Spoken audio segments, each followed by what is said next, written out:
Welcome to Cloud 3D Print. This tutorial will guide you through the subscription process. First, go to the plan page and select your desired plan. For example, if you want to subscribe to the Personal Essential plan, select it and you will be directed to the payment page. Note that for first-time users, there is a 14-day free trial. Additionally, due to the existence of add-ons, the billing period is not straightforward. It is determined on the first day of every month, regardless of the date the first service was set up. To proceed to payment, select Continue to Payment.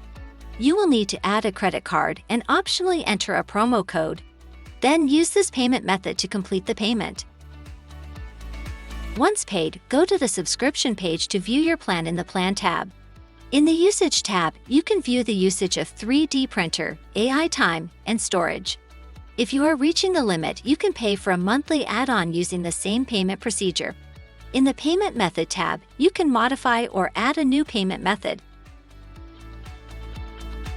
You can view your invoice in the Invoice tab, enter historical orders in the Order tab. You can also downgrade or cancel your subscription instead of the free trial time, which will take effect after the current billing cycle. If you cancel, you can resume your subscription at a later time. That's all for this tutorial. See you next time.